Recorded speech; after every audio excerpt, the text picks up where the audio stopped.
Good morning, everyone. We just had 2 nights of freezing weather. Last night it was 33, so I guess not quite freezing. It was freezing to me. The night before that it got down to 24 degrees. So today we're going to see how everything fared. I put this door up on this quail house. Let me back up so you can see it. That's a little homemade door. I did buy the hardware for a barn door. And I just threw this together the other day because my incubator is in here and I have some eggs in it right now. So I was a little bit afraid it was going to get too cold because obviously this isn't heated, it's not insulated. So I did set a blanket over the incubator to try to keep some heat in, and I did check the settings on it and it seems to have held up, seems to have held its temperature very well, but it's going to be in the 70s today. So I also put up a heat lamp right here aiming at it just to try to help a little bit. I'm gonna unplug that. Okay. So I've got some quail eggs in there. I got some tape on the door, my plastic broke, but got some quail eggs in there from these beautiful ladies.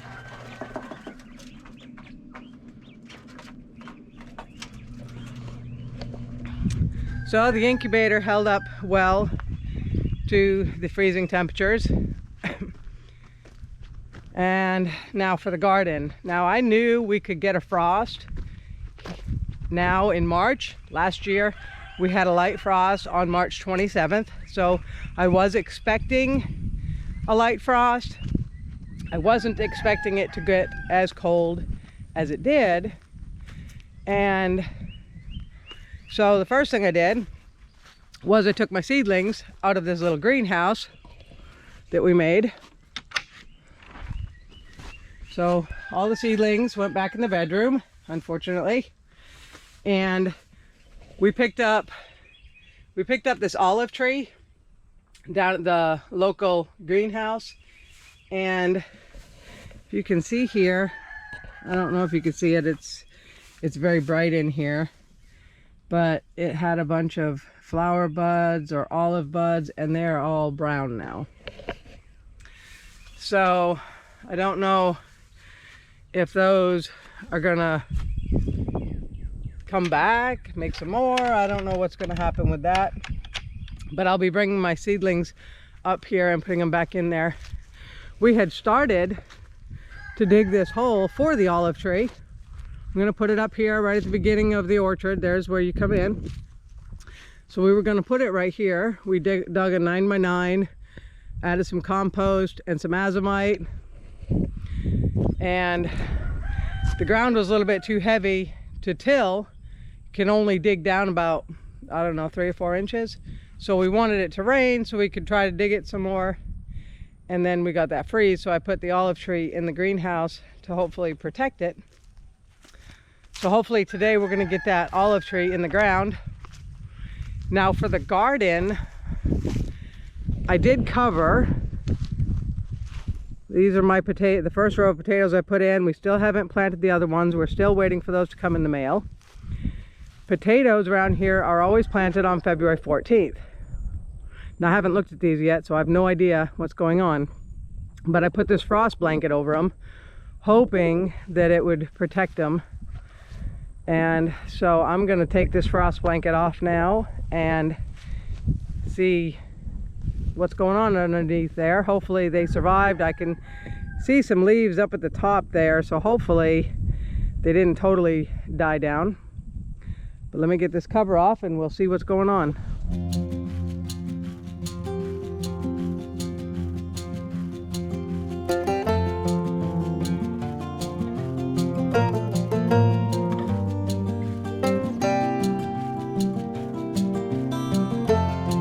Totally die back. We do have some damage on the leaves, which I will probably have to come through and pick off all the leaves that are damaged, cut them off. But we have quite a few still good green leaves. It's a little disappointing that they got damaged. I kind of had hoped that this frost blanket would do a better job, but I don't remember what happened last year when we had the frost. I don't remember if the potatoes had grown this much yet, or if they had died back. I don't remember. Okay, the next bed that we protected was this one. I had some potatoes along the outside edges and some peas that the chickens stirred up, so they kind of grew everywhere, and this one is not looking promising. I'm going to sit you here on the lawnmower. So let's see what's under this blanket. Doesn't look good.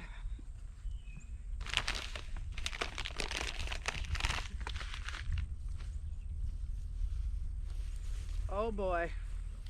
Yep, those potatoes, they all died back down to the ground. This one's got a little bit of green on it on the bottom, a little bit of green here.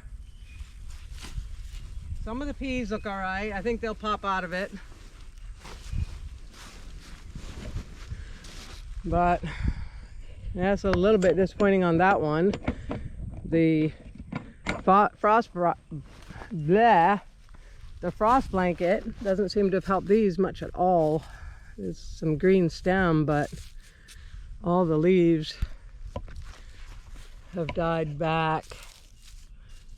So even the peas, I don't know how those are gonna fare. I bet they don't pop back up too well. I might just, I'm just gonna put some more pea seeds in there. I'll leave those there, at least if I have some more pea seeds. I'm gonna put some more in there since the chickens had stirred them up and half of them didn't come up anyways. Okay, over here I had one chard plant. The stupid chickens are digging up my onions. Oh. Okay, this was one chard plant that we had. I don't know how we only ended up with one, but let's see how this thing did.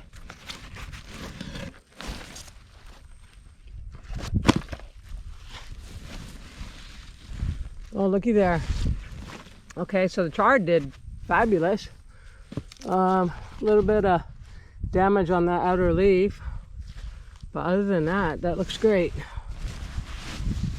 So the chard definitely did okay. I don't know what I'm going to do about these chickens. They keep tearing up these onions and burying them. So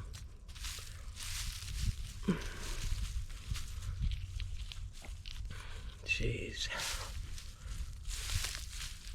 You can't even find the onions in there. And I don't understand it because the chickens didn't do this last year. They stayed out of the garden. But and it's only this one bed. They keep coming up here and tearing up this one bed full of onions. I mean, it's not full of onions. It just has one row down the middle. But there was more onions in this one row. And look, that one's dead. I don't think that one's going to come back. There's another one there that's totally buried. I don't know what I'm gonna do about the chickens. Okay, well, you can see I started to prepare these other beds. I've weeded them, and then I covered them with straw just to cover the soil so that it doesn't dry out and become hydrophobic.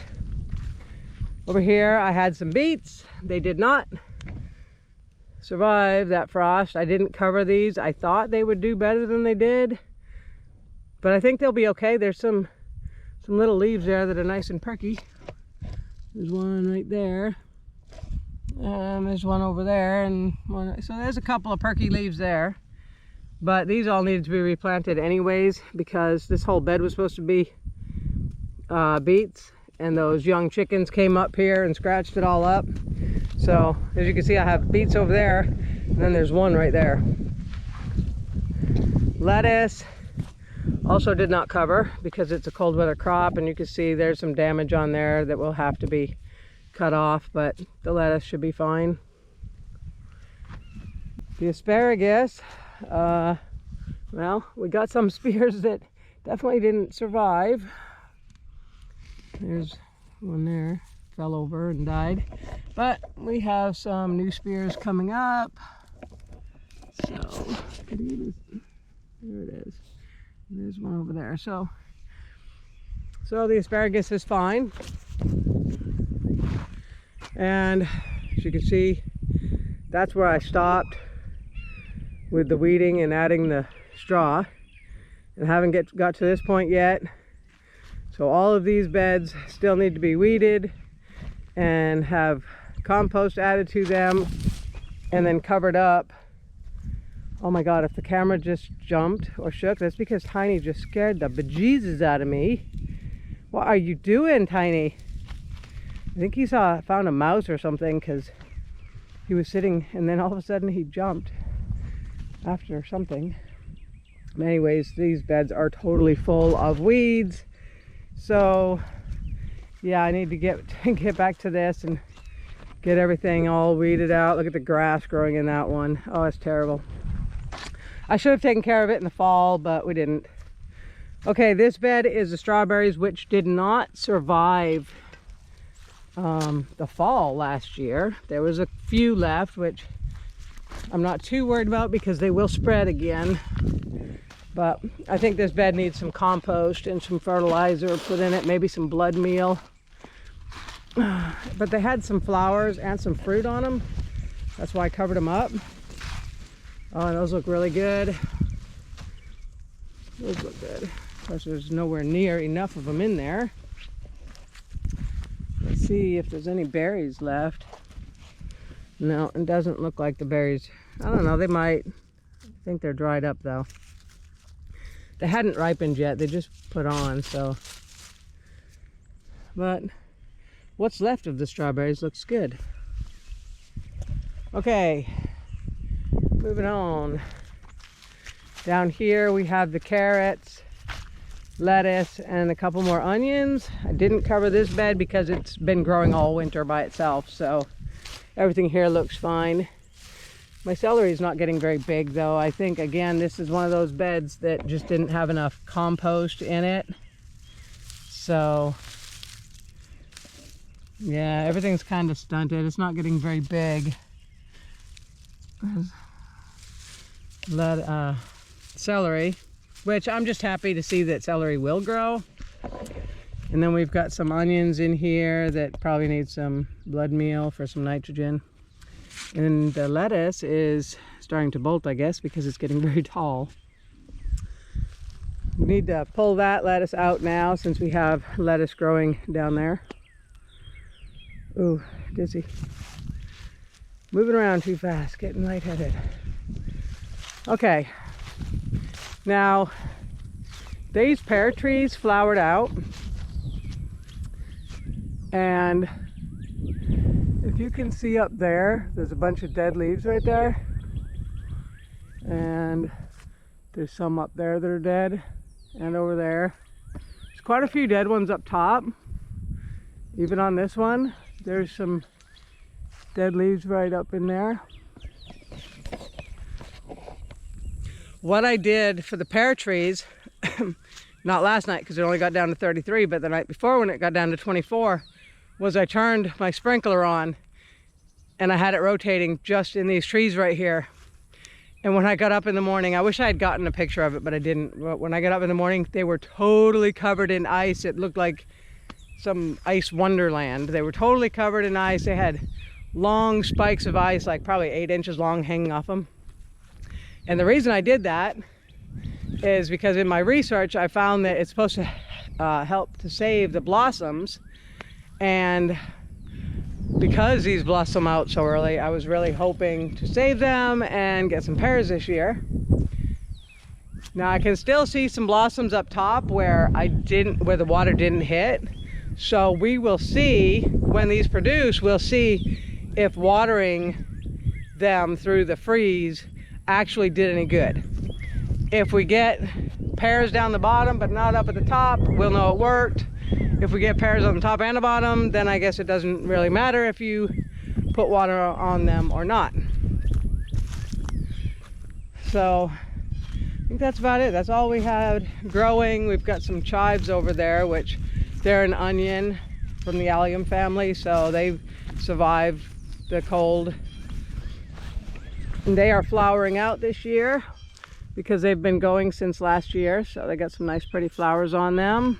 So the question was, will the frost blanket protect your plants in a freeze? And I would say they do, because obviously these potato plants survived a lot better than the other ones. They did both have a frost blanket on them, but this frost blanket on these potatoes was pretty much down to the, held down to the ground with the blocks, so not as much cold air could get in. I think the leaves that did die on the tops are probably the ones that were touching the blanket. So I would go through it again if we get another frost or a cold spell like this again next year. I would definitely cover them up with the frost blankets. I mean, it obviously helped. All right, well, let me go get my seedlings. I'm going to load the seedlings up in the back of the truck, and I'm going to bring them up and put them in the greenhouse, and then we will get to planting this olive tree. These cucumbers need to be up potted really badly. They're turning yellow.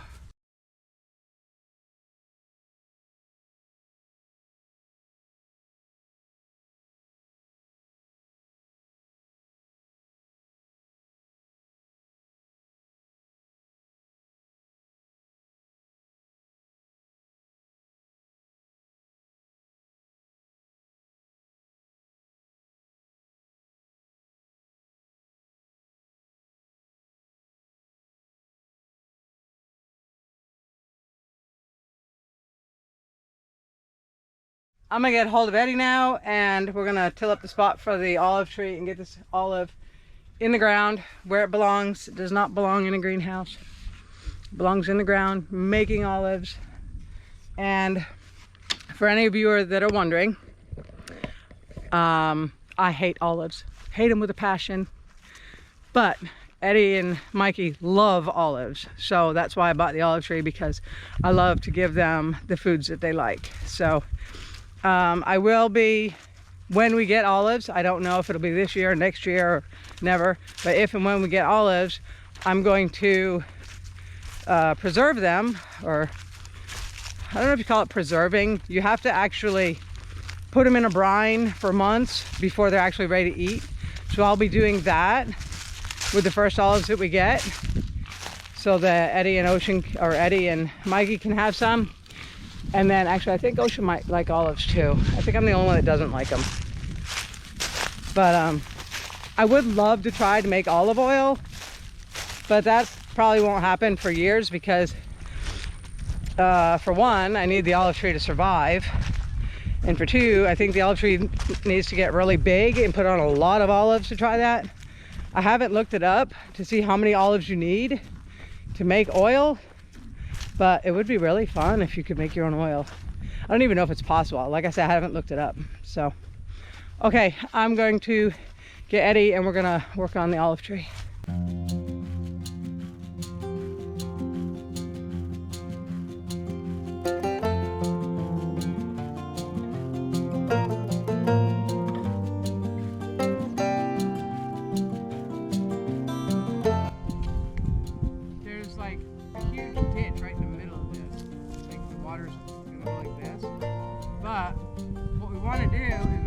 Dig this down so that it's even with the top of the shovel.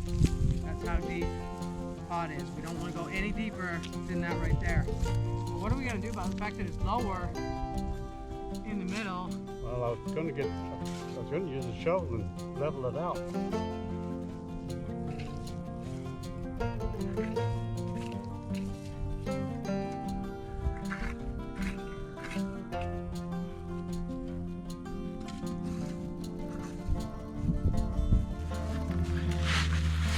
Oh, it's full of ants. I thought I killed them. Yeah, well, they didn't die. So I'm gonna take them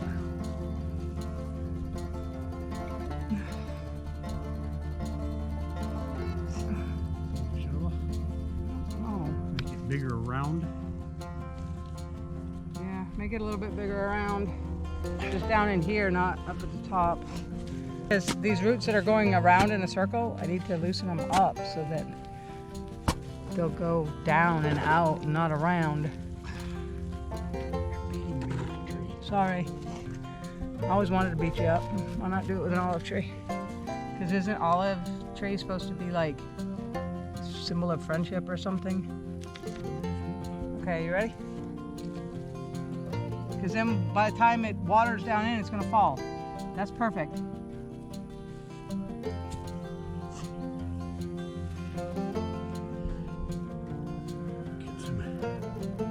Buy some ant killer and we'll kill it. We'll kill the tree with the ant killer. But you can't see the ants from up here. You only see them underneath. It'll kill them. They gotta come up to eat sometime. So this is an Arbeguina olive or Arbeguina. I don't know how you say that. But we bought it from the nursery down the road from us.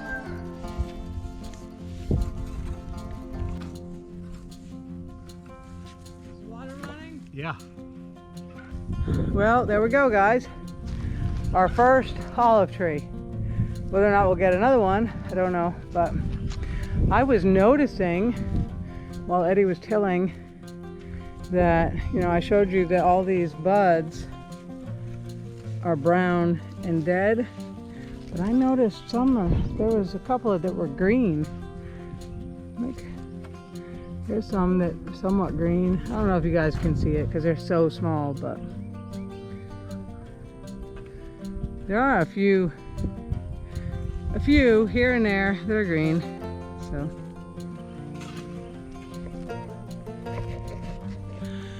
all right, guys, that's all I have for you today. I wanted to see how my frost blankets did on the garden, and I wanted to bring you along for that so that you would know too, because I didn't know. But I appreciate everybody being here with us, and we'll see you next time.